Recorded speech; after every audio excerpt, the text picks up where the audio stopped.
नमस्कार, मी डॉक्टर स्नेहा सोनकाटे, तुळजापूर तालुका, सिंदगाव, जिल्हा धाराशिव. आज एका महत्त्वाच्या विषयावर आपण बोलण्यासाठी इथे चर्चा करण्यासाठी आलेलो आहोत. राज्यात काय चालू आहे तुम्ही पाहता. मी गेली अनेक वर्ष ओबीसींसाठी काम करते, भटके मुक्तांसाठी काम करते, धनगर समाजासाठी काम करते. पण प्रत्येक वेळेस ओबीसींवर अन्याय करणारी भूमिका या राज्यकर्त्यांची असते. आणि सध्या महाराष्ट्रात काय चालू आहे, मुख्यमंत्री पुरस्कृत गुंडगिरी या महाराष्ट्रामध्ये चालू आहे. वडीगोद्रीमध्ये काय चालू आहे तुम्ही पाहताय. हे ओबीसींना अस्पृश्य वागणूक का देत आहे हा माझा प्रश्न आहे. ओबीसी काय पाकिस्तानमधून आलेत का. धनगर समाजाचं 15 दिवस झालं उपोषण चालू आहे पंढरपूरमध्ये. आज तुम्ही किती दिवस झालं आश्वासन दिले की धनगड एकच आहेत, हा GR काढणार होता, पण आजपर्यंत त्या GRचं काहीही झालेलं नाही. तर आम्हाला असं म्हणायचं आहे की धनगर समाज किती वर्ष अन्याय सहन करणार आहे. आम्हाला ओबीसींना काय तुम्ही गृहीत धरता का, याचं कुठेतरी मला प्रश्न पडतो. आणि आज आमच्या तुळजापूर तालुक्यातून माझे सर्व समाज बांधव, ओबीसी, बहुजन समाज बांधव, भटके विमुक्त धनगर समाज, आमच्या सर्व जनसामान्यातून, गोरगरीब मराठा समाज असेल, या सर्व स्तरातून अशी माझ्याकडे इच्छा व्यक्त झालेली आहे की आम्ही निवडणुकीच्या रिंगणात उतरावं. कारण सगळ्यात पहिला 3 पॉईंट्स आहेत निवडणुकीसाठी आपण का प्रयत्न करावे असं जनसामान्यांना वाटतं. पहिला मुद्दा, ही सत्ता कायम प्रस्थापितांकडे राहिलेली आहे, प्रस्थापित मराठा घराण्याकडे राहिलेली आहे. कायम इतरांना, ओबीसींना दुय्यम वागणूक ह्या जिल्ह्यामध्ये मिळालेली आहे. आजपर्यंत ओबीसीचा एकही आमदार खासदार या जिल्ह्यामध्ये निवडून आलेला नाही. का. इथे मेजॉरिटी ओबीसी नाही. 2 नंबरचा ओबीसी समाज, धनगर समाज बहुसंख्य संख्येने इथे राहतो, पण हा अन्याय करणारी भूमिका का. साधं ओबीसींना तिकीट दिलं जात नाही विधानसभेमध्ये, खासदारकीमध्ये. ही अन्याय करणारी भूमिका कुठेतरी दूर व्हावी. आणि आमची एक सर्वसामान्यातून त्याची मागणी होते, त्यांचं जे सोशल इंजिनिअरिंग चालू आहे, माझ्या समाज बांधवांनी मागणी केलेली आहे आणि मी सुद्धा त्यांच्याकडे सकारात्मकतेने पाहते. आणि मी एक ओबीसींचा आवाज बनून त्यांची सेवा करण्याची माझी इच्छा आहे. आणि मला नक्कीच या प्रस्थापितांच्या विरोधात रणशिंग फुटण्याची इच्छा आहे. तुळजापूर मतदारसंघातून. कोणत्या पक्षाची ऑफर आली आहे का तुम्ही. पहा, ओबीसींवर सर्वपक्षीय अन्याय करणारी भूमिका आहे प्रस्थापितांची. शिवसेना असेल, भाजप असेल, काँग्रेस असेल, उद्धवसाहेबांचा गट असेल, प्रामुख्याने शरद पवारांचा गट असेल, इतर सर्व पक्षीय. तर आम्हाला कुठेतरी असं वाटलं की बाबा आम्हाला न्याय देणारी डॉक्टर प्रकाश आंबेडकर साहेबांनी सांगितलेलं आहे की बाबा आम्ही ओबीसींना प्राधान्य देऊ, ओबीसींवर अन्याय होऊ देणार नाही. तर आम्ही त्यांच्याकडे मागणी केलेली आहे, म्हणजे माझ्या कार्यकर्त्यांनी केलेली आहे मागणी. तर पाहू आता काय होतं आहे. सध्या आमचं सोशल इंजिनिअरिंग चालू आहे की सध्या आम्ही ओबीसी सर्व एकत्र आलेलो आहोत, पण पुढील निर्णय आणखी झालेला नाही. जसा ओबीसी समाज, भटके विमुक्त समाज, बहुजन समाज सांगेल त्या पद्धतीने आम्ही पुढची दिशा ठरवू. आणखी काही ठरलेलं नाही, पण आमचं लढायचं फिक्स आहे की आम्ही ओबीसींचा चेहरा या जिल्ह्यामध्ये आणि या तालुक्यामध्ये नक्की विधानसभेच्या रिंगणात राहणार आहे. तुळजापूरमध्ये आजपर्यंत एकच ही पारंपरिक जी लढाई आहे ती मतदारामध्ये होत आहे आणि आपण आता त्यांच्यासमोर कशा पद्धतीने मात करणार आहे, आपल्याला विजय काय असेल त्यांच्यासमोर जर टिकायचं असेल तर. हे पहा, जनतेने लोकसभेमध्ये दाखवून दिलेलं आहे की ही लढाई गरिबांची आणि श्रीमंताची आहे. ही प्रस्थापित विरुद्ध विस्थापितांची लढाई आहे आणि आम्ही सगळे विस्थापित आहोत. गोरगरीब मराठा असेल, गोरगरीब धनगर समाज असेल, ओबीसी समाज असेल आणि जे भटके विमुक्त आजवर तर ते पालावर राहिलेले आहेत. तुळजापूर तालुक्यामध्ये किती तांडव असतील. बंजारा समाजाचे हाल बघा. कधी बंजारा समाजाचा कुणी झाला आहे का, मुख्यमंत्री झाला आहे, आमदार झाला आहे या तालुक्यामध्ये, कुणी मिनिस्टर झाला आहे. तर ह्या ज्या भावना आहेत, आरक्षणाचं वादळ कुणी उठवलं आहे, झुंडशाहीची भाषा कोण करते आहे, अंतरवाली सराटीमध्ये बसून मुख्यमंत्र्याचा हात कुणाच्या डोक्यावर आहे. ही जी तुमचं जे चालू आहे मुख्यमंत्री पुरस्कृत गुंडगिरी, याला कुठेतरी लगाम बसण्यासाठी आम्ही तुळजापूर तालुक्यामध्ये जे आरक्षणाच्या मुद्द्यावर सगळ्यांनी एकत्र आलेलो आहोत. ओबीसी समाज माझ्या पाठीशी आहे ताकदीने तुळजापूर तालुक्यामध्ये. भटके विमुक्त धनगर समाज तिथे अधिक प्रमाणामध्ये आहे. बहुसंख्येने 2 नंबर 1 नंबरचा धनगर समाज आहे, तो माझ्या पाठीशी ताकदीनं आहे. बंजारा समाज आहे, माळी समाज आहे, इतर गोरगरीब जो वंचित पीडित राहिलेला समाज आहे तो माझ्या पाठीशी आहे. ती लढाई त्यांनी सुरू केलेली होती, आता सुरुवात त्याच्यामुळे त्यांना त्याचे चटके बसणारच आहेत. आणि विकास, मी तालुक्याला एक सुशिक्षित उमेदवार हवा आहे आणि मी स्वतः MDS ऑर्थो डॉक्टर आहे आणि मी या राजकारणात यायचा का, कारण आपल्या तालुक्याला एक सुशिक्षित चेहरा हा तालुक्याला हवा होता. म्हणून आमची ही लढाई आहे. आणि दुसरी गोष्ट आहे तर तालुक्याचा विकास झालेला नाही. बघा, बहुजनांचं आराध्य दैवत खंडोबा देवाचं बाणूचं लग्न अंधूर इथे झालेलं होतं. आज तुम्ही बघा त्या मंदिराची काय अवस्था आहे. तुम्ही जाणून बुजून बहुजनांच्या दैवतांकडे दुर्लक्ष करता. का तुम्ही डेव्हलपमेंट करत नाही? तुळजापूर तालुका आज शिर्डीसारखं डेव्हलप नाही, एअरपोर्ट नाही, रेल्वे नाही. किती दिवस तुम्ही उद्घाटन करत राहणार आहेत? काम कधी करणार आहात? उजनीचा पाण्याचा प्रश्न आहे. पाणी आहे का तुळजापूर तालुक्यामध्ये? पूर्ण ड्राय एरिया. भटके विमुक्तांचे किती प्रश्न आहेत. तांड्यावर राहतात आमचे भटके विमुक्त. त्यांच्याकडे कधी गेलात का तुम्ही? त्यांच्या व्यथा कधी समजून घेतल्यात का? बेरोजगारी किती आहे. तुळजापूर तालुक्यामधले सगळे युवक पुण्यात राहतात. मेजॉरिटी 20 ते 30% युवक पुण्यात राहतात धाराशिव जिल्ह्यातील. त्यांच्याकडे तुम्ही कसं पाहता? मुलींकडे आज शाळेमध्ये जाण्यासाठी कुठल्याही गावामध्ये बसची सुविधा नाही, लालपरीची सुविधा नाही. असे असंख्य प्रश्न आहेत. हॉस्पिटल, सरकारी हॉस्पिटल पहा, त्यांची अवस्था काय आहे. एकही प्रश्न ह्या राज्यकर्त्यांनी सोडवलेला नाही. प्रामुख्याने इथल्या आमदारांनी आलटून पालटून सत्ता त्यांच्याकडेच जाते, इतर कोणालाही संधी मिळत नाही. असे असंख्य प्रश्न घेऊन यांना मी नक्की टक्कर देईन. कारण मी म्हणण्यापेक्षा जनता यांनी जे एकदम निकृष्ट दर्जाचं जे काम केलेलं आहे त्याच्यातून त्यांना उत्तर नक्कीच मिळणार आहे. तुळजापूर मतदारसंघ 2019ला असेच बरेच जण आलते की उभं राहायचं म्हणजे, आणि विधानसभेला कुणी दिसलं नाही पुन्हा. असं फक्त हे करतात, फक्त दिखावा करतात, असं काय? बघा, माझी लढाई, मी महाराष्ट्रभर ओबीसींचं काम करते. ही लढाई साधी सोपी नाही आहे. ही लढाई आता 70 वर्षानंतरची प्रामुख्याने रस्त्यावरची लढाई आहे. आम्ही खूप यातना सहन केलेल्या आहेत ओबीसीनी, भटके विमुक्तांनी. आमच्यावर अन्याय झालेला आहे. ही भूमिका आधी नव्हती. जरांगे पाटलांचे आम्हाला धन्यवाद मानायचे की ही जी तुम्ही साक्षरता आमच्यामध्ये आणली आहे, राजकीय साक्षरता ओबीसींमध्ये नव्हती, धनगरांमध्ये नव्हती. मी स्वतः धनगर समाजामधून येते, पण आज आमचा एकही आमदार नाही. भरणी मामा सोडले तर आज आमच्या याच्यामध्ये कुणीही आमदार नाही. मग आम्हाला वाटत नाही का आम्ही कुठेतरी राजकीय साक्षर होऊ? तर आज आमचा समाज एकत्र आलेला आहे, कुणाच्याही पाठीशी जाणार नाही. मी ओबीसींना आवाहन करते, राज्यातील ओबीसींना आवाहन करते की तुम्ही फक्त SC दलितांना आवाहन करते, ST आदिवासींना आवाहन करते, आपली मतं फक्त ओबीसींनाच द्या, आपल्याच उमेदवाराला द्या. पक्ष गट तट बघू नका. जो ओबीसीने उमेदवारी देईल त्यांनाच मतदान करा. आपण ओबीसी धनगर समाज पूर्ण पाठीशी आहे म्हणतायत आणि सर्व ओबीसी एकत्रित आम्ही निवडून आहे. दुसरीकडे राष्ट्रवादी काँग्रेस पक्ष शरद पवार गटाचे सक्षनाथ असेलकर हे उमेदवारी मागतायत. समजा त्यांना जर उमेदवारी मिळाली आणि आपण जर म्हणत दोघांच्या मत विभागणीचा फटका बसून सत्ताधाऱ्यांना विद्यमान आमदारांना त्याचा फायदा होणार नाही का? हा एक. आणि दुसरा विषय की आपण म्हणत की सुशिक्षित उमेदवार आहे मी, सक्षनाथ हे सुशिक्षित उमेदवार नाहीत का? आणि त्याच्याच मत पाठीमाग नाही आहे का? हे बघा, लोकशाहीमध्ये सगळ्यांना अधिकार आहे उभा राहण्याचा. पण माझी लढाई हे कायम ओबीसींसाठी राहिलेली आहे. कायम ह्या जनतेला ह्या महाराष्ट्राने पाहिलेलं आहे. आदरणीय भुजबळ साहेबांसोबत मी काम केलेलं आहे. गोपीचंद पडळकर असतील, डॉक्टर प्रकाश आंबेडकर, बाळासाहेब आंबेडकर असतील, वडेट्टीवार साहेब असतील, सर्वांसोबत मी ओबीसींसाठी रक्ताचं पाणी केलेलं आहे. धनगर समाजासाठी रक्ताचं पाणी केलेलं आहे. त्यामुळे या समाजाला माहिती आहे की आपण कुणाच्या पाठीशी जायचं. लोकशाहीमध्ये सर्वांना अधिकार आहे. माझ्या त्यांना कोणी उमेदवार असेल ओबीसीमध्ये तर त्यांना माझ्या शुभेच्छा आहेत. तुळजापूर मतदारसंघाचं नेमकं दुखणं काय आहे, त्याच्यावर उत्तर काय करणार? नक्कीच खूप चांगला प्रश्न तुम्ही विचारला. तुळजापूर तालुका, त्याला एक वेगळं महत्त्व आहे. आई तुळजाभवानी देवीचं हे स्थान आहे.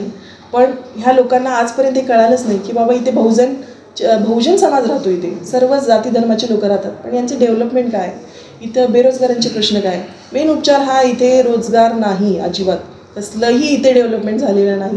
तुम्ही बालाजी देवस्थान बघा, शिर्डीचं देवस्थान बघा आणि तुळजापूर बघा. कम्पॅरिझन विकासावर आपल्याला उपचार करायचे आहेत. हा जातीवादी जे या महाराष्ट्रामध्ये ज्यांनी वीज पेरलेलं आहे हे मुळासकट उकळून टाकायचं आहे आणि सर्वांना संधी मिळावी. तुळजापूर तालुका हा बहुजनांचा बालेकिल्ला आहे. मला परत एकदा सांगायचं आहे, याच्यावर आपल्याला उपचार करायचे. मागील काही दिवसापासून तुम्ही तुळजापूर मतदारसंघामध्ये फिरत आहे, लोकांची भावना काय आहेत, काय प्रश्न आहेत? पहा, खूप वर्ष झालं लोकांनी ऐकच वाटतं की बाबा आम्ही चव्हाण साहेबांना 20 वर्ष झालं निवडून दिलं, परत नंतर आता राणे पाटील साहेब आले त्यांना निवडून दिलं. पण आमच्याकडे आश्वासक असं कोणी काम घेऊन आले नाही. प्रत्येकजण फक्त आश्वासन देतं, पण आमची डेव्हलपमेंट झाली नाही. पाण्याचा प्रश्न मिटलेला नाही. आजही खूप ड्राय एरिया आहे तुळजापूर, तुम्ही सगळेजण पाहता. मंदिराचा प्रश्न डेव्हलपमेंटचा सुटलेला नाही, फक्त आश्वासन देते. इलेक्शन आले की आश्वासन मिळतं. म्हणजे विकास तर प्राधान्य हे विकासाला असणार आहे, पण इतर जे काही प्रश्न आहेत कुठलाही प्रत्येक वेळेस यायचं, हा हिंदू मुस्लिम वाद लावायचा. मग मुस्लिम समाज बांधव आमच्या ओबीसीमध्ये येतात, त्यांचा विचार यांनी केलेला आहे का? काँग्रेसच्या नेत्यांनी केलेला आहे का? हा माझा काँग्रेसला सुद्धा सवाल आहे. का तुम्ही असं करता? इथं भांडण लावून तंटा लावून तुम्ही मतं घेता, याच्यावर कोण बोलणार आहे का? पण इथून मग आता लोकांचे असे प्रश्न आलेले आहेत की आम्हाला आमच्या सर्वसामान्य जनतेतला उमेदवार हवा आहे, आम्हाला प्रस्थापित उमेदवार नको आहे, आम्हाला ही विस्थापित प्रस्थापितांची लढाई आहे आणि विस्थापित समाज हा माझ्या पाठीशी राहणार, हे मला एकंदरीत खेड्यापाड्यातून मी जे फिरते त्याच्यातून मला दिसतंय.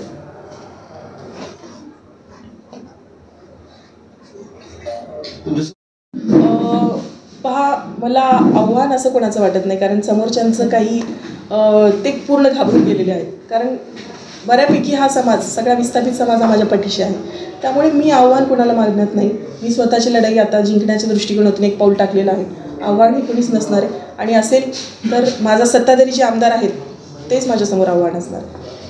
मॅडम, फक्त जात हा फॅक्टर घेऊन आपण लढणार आहे का? विकास माझा पहिलं प्राधान्य विकास असणार आहे. मी एक सुशिक्षित चेहरा आहे, मी डॉक्टर आहे, मी आज MDS आहे, तर मला माझ्या समाजाची एक जाण आहे म्हणून मी राजकारणात आले. तर पहिलं प्राधान्य माझं तुळजापूर तालुक्याचा विकास महत्त्वाचा आहे मला. आणि ज्यांच्यावर अन्याय झालेला आहे, एक जात नाही तर सगळेच, गोरगरीब मराठा असेल, विस्थापित समाज, विस्थापितांना कुठली जात नसते, प्रस्थापितांना जशी जात नाही, सगळे प्रस्थापित एकत्र येऊन आमच्यावर अन्याय करतात ना, तशी विस्थापितांना जात नाही. त्याच्यावर त्यांच्या विरोधात लढण्यासाठी मी एकत्र आलेली. कुठल्याही जातीचं समीकरण आम्ही, ते ऑलरेडी माझ्यासोबत आहेत. त्यांचा जो आक्रोश आहे, इतक्या वेळेस आम्हाला संधी मिळाली नाही, तर ती संधी ते माझ्या माध्यमातून पाहतात. आणि माझं एक काम आहे न्याय देणं. जसं मी पेशंटला माझ्या न्याय देते, तसं माझ्या तालुक्याला मला न्याय द्यायचा आहे. आणि मला तालुक्याला एक विनंती करायची आहे, माझी जनता ही मायबाप असते. मी काही ठरवणार नाही, जे काही ठरवेल ती जनता मायबाप ठरवेल. त्यांच्यानुसार हे पुढे माझी वाटचाल असणार आहे. जरांगे पाटील यांना आपण आता गुंड म्हणाला इनडायरेक्टली, तर त्यांना नाही म्हणाले मी, त्यांना नाही म्हणाले. मुख्यमंत्री आंतरवलीसाठी दुसरं कोण? नाही, मुख्यमंत्र्यांच्या याला म्हणले मी, भूमिकेला. जरांगे पाटील तर आमच्या उलट त्यांनी आम्हाला सतर्क केलं, राजकीय साक्षरता केली. आता तुम्ही मराठ्यांना मत मागणार आहेत का नाही? हो, मागणार, कारण ते पण आमच्या विस्थापित, गोरगरीब मराठा आमच्या विस्थापितामध्ये येतात ना, त्यांनाही मतं मागणार. ज्यांनी श्रीमंतांनी अन्याय केला आमच्या सगळ्या समाजावर, त्यांना मतं मागणार. ते सुद्धा माझ्या पाठीशी आहे. हे मुख्यमंत्री ह्यांनी जे झुंडेशाही सुरू केली आहे ना, ह्यांना कळत नाही का कंट्रोल कसं करायचं, व्यवस्था कशी करायची? जे दोन जातीमध्ये भांडण लागतं, यांना कळत नाही का? यांना कळत नाही का? मला सांगा. गोरगरीब मराठ्यांना त्रास होते, यांना दिसत नाही का? कधी तुम्ही निर्णय घेणार आहे मराठा आरक्षणावर, OBC आरक्षणावर, धनगर आरक्षणावर? ते पण माझे बांधव आहेत ना. त्यांच्यामुळे आज आम्ही सगळे जागे झालोय ना. प्रत्येकजण उपोषणाला बसते, हाके सर बसत आहेत, इकडे आमचे 15 दिवस झाले उपोषण. माझा सगळ्यांना पाठिंबाच आहे. पण मी OBCना सांगू इच्छिते की आपल्याला ही लढाई पुढे लढायची, त्यामुळे OBCना मतदान करावं आणि आम्हाला कुणालाही विरोध करायचा. आमची लढाई ही मुख्यमंत्र्यांनी जे केले ते थांबवण्यासाठी आहे आणि हे आम्ही जरूर मतदानातून त्यांना दाखवून देऊ.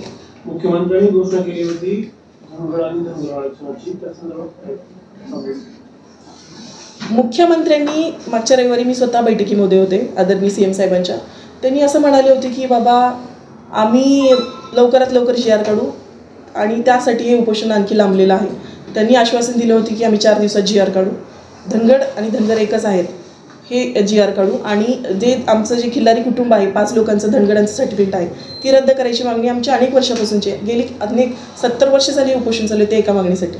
हे 2 मागण्या घेऊन आम्ही आलेलो होतो, पण मुख्यमंत्री साहेबांनी अजूनपर्यंत त्याच्यावर निर्णय घेतला नाही. मला त्यांना एक विनंती करायची की तुम्ही पॉझिटिव्ह मीटिंग घेतली पण निर्णय का झाला नाही? जोपर्यंत हा निर्णय होणार नाही तोपर्यंत पंढरपूरचं उपोषण संपणार नाही. महाराष्ट्रामध्ये उद्या तालुक्यामध्ये ठिकठिकाणी रास्ता रोको होणार आहे. याची सर्वस्वी जबाबदारी या सरकारची असेल आणि आम्ही परवा दिवशी या जिल्ह्यातून एक 500 गाड्या पंढरपूरच्या दिशेने आम्ही या धाराशिव जिल्ह्यातून जाणार आहोत आमच्या उपोषणाला पाठिंबा देण्यासाठी.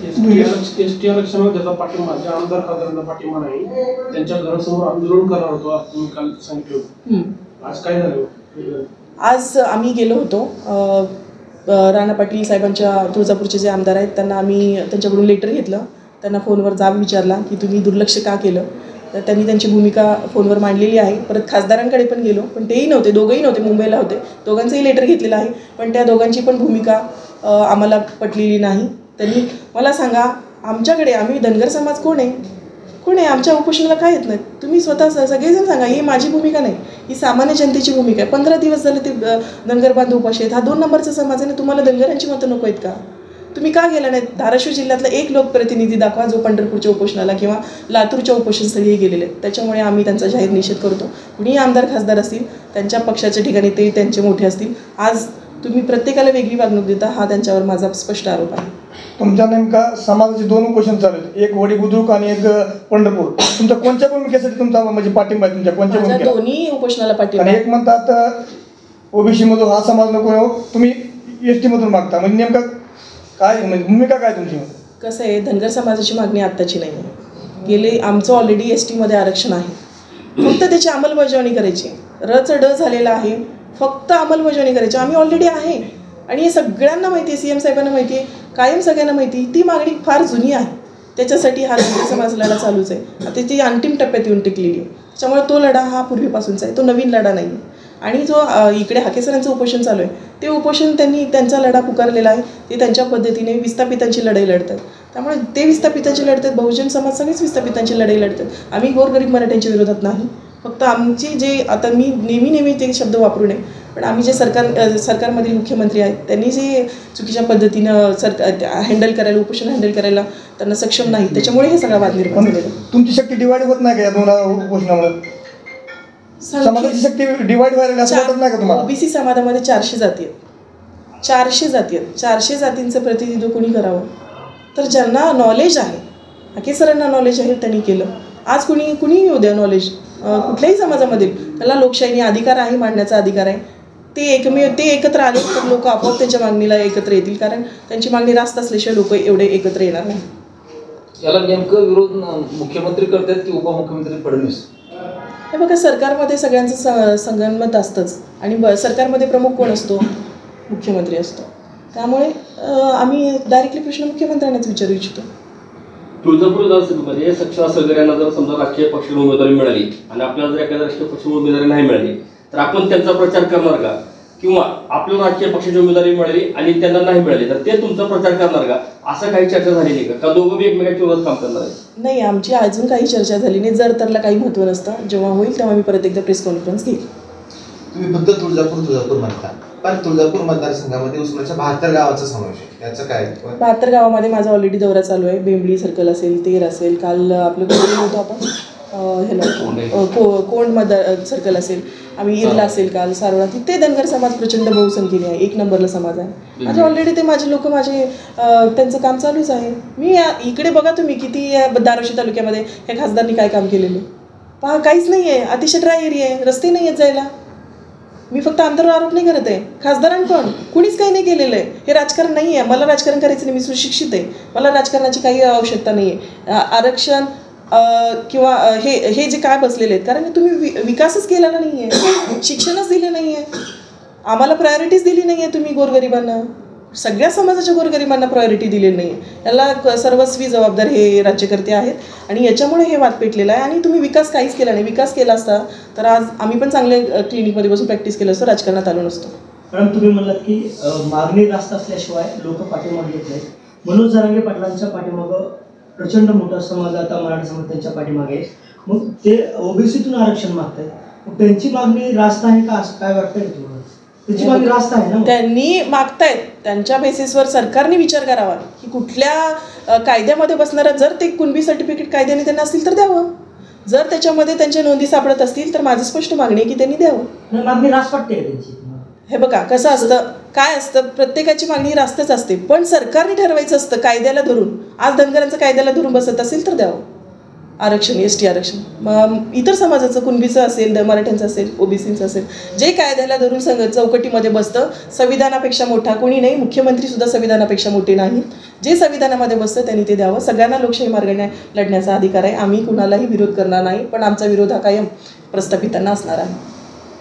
तुळजापूर मतदारसंघामध्ये किती मतदार आहेत, किती गावं आहेत आणि तुम्ही बूथची काय तयारी केली? 400 बूथ आहेत, 185+ गावं आहेत, 19 गट आहेत, जिल्हा परिषदचे 38 गण आहेत. आमची तयारी चालू आहे. मी तयारी सांगण्यापेक्षा महाराष्ट्रातला बहुजन समाज आता येत्या विधानसभेला जागा दाखवून देईल. OBCचे ठिकठिकाणी उमेदवार असतील. आम्ही लढण्याची आवश्यकताच नाही. मला जनतेने बोलवलेलं आहे, कारण मी महाराष्ट्रभर जनतेसाठी काम केलेलं, रक्ताचं पाणी केलेलं OBCसाठी. मला OBCंना वेगळं सांगायची गरज नाही. हे सगळे आमचे सरपंच लोक आहेत, एमगरवाडी आहेत, सगळे बहुसंख्य 108 सरपंच आहेत आमचे OBCचे.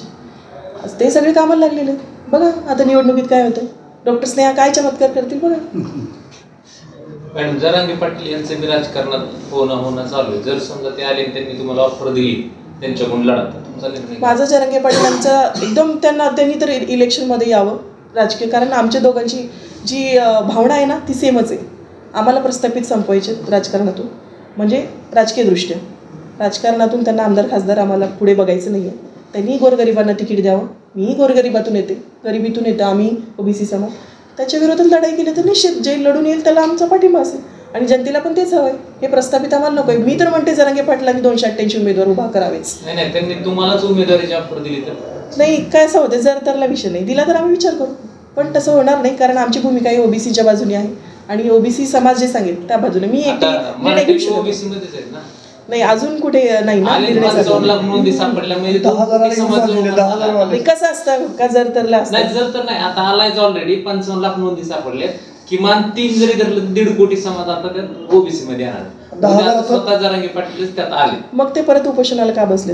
राहिलेल्या समाजासाठी सगळे सोयऱ्यासाठी तसं नाही आहे, सरकार झुलवत आहे. सरकारने चुकीची भावना केलेली आहे. हे चिकटिक मी आता रिपीट अगेन अँड अगेन तेच सांगते की कायद्याच्या चौकटीत टिकणारं द्या. आज तुम्ही कुलबी दिलं, उद्या कोर्टात नाही टिकलं, असं होऊ नका. आमच्या गोरगरीब मराठा समाज का फसवणूक करताय? कुणाला अधिकार दिला? या मुख्यमंत्र्यांना अधिकार आहे का? तुम्ही असं करताय? आम्ही आता तुम्ही बघा किती ओबीसी, आम्ही ओबीसीमध्ये कोणी या, आम्ही नवीन जाते, आम्ही त्यांना कायद्यात जे बसते ना ते द्या. आणि मी तर आव्हानच करते जरांगे पाटलांना की तुम्ही खरंच उमेदवार द्या, खरंच गोरगरीब मराठ्यांचं कल्याण होईल आणि त्याच्यासोबत आमचंही होईल. आणि जर मला माझा ओबीसी समाज जो सांगेल मी तो निर्णय घेणार, माझा निर्णय काही नसणार आहे. इथे बसलेले जे ओबीसी समाजाचे आमचे जे हे कोर कमिटी ठरवेल, जिल्ह्याची कोर कमिटी ठरवेल. मी फक्त तालुक्यापुरतं बोलत नाही, जिल्ह्यात काम करते, महाराष्ट्रात काम करते. ते जे सांगेल तोच निर्णय असतो. धन्यवाद.